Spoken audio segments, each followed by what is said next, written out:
The South Tyrolean Dolomites are recognisable by their glaciers and steep rock faces. These rugged surroundings are the playground of Reinhold Messner'i, the best mountaineer and explorer the world has ever known. Messner'i is a true legend, famous for his groundbreaking ways of climbing. Oh, shit. Although everyone told him it couldn't be done, he was the first man to climb Mount Everest without extra oxygen, and he was the first climber to successfully ascend all 14 peaks above 8,000 metres. See, I told you, Suzanne, rock climbing isn't as easy as it looks. Now imagine what 8,000 metres will do to you.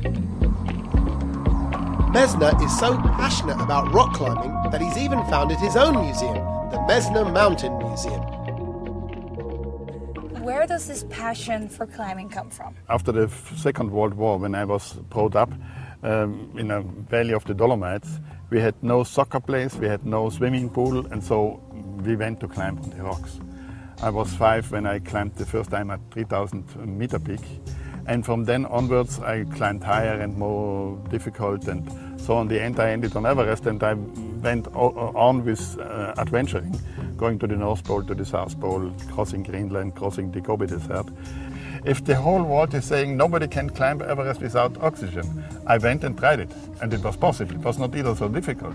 Everything is possible if somebody behind is following the goal with passion. Messner'i has also had his setbacks. After a daring climb with his brother in the Himalayas, sadly Reinhold was the only one to return.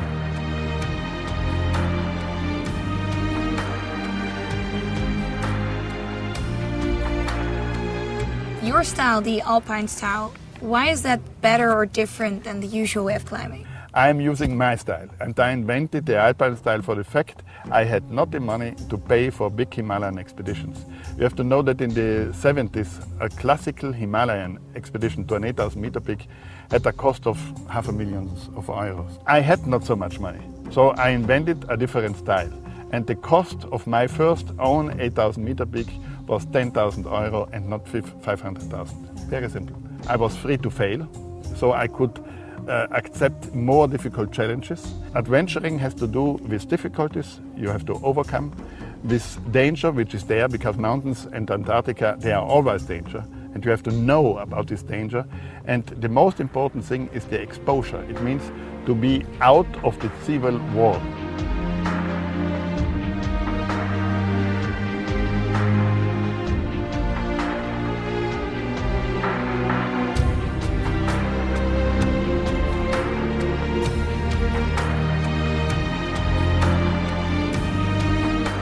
If today I would buy a passage on Mount Everest, you can buy it today. You can go on Mount Everest in the long holidays and you pay $50,000 and they bring you up, more or less. They prepare an infrastructure from the base to the summit. The Sherpas, hundreds of them. And so this is becoming tourism, but I'm not a tourist. The art of adventuring is only to survive. It's the only art. So what is your next challenge? I would like to tell about adventuring, about climbing, using the fiction movie. Maybe in 3-4 years you'll see my first own film.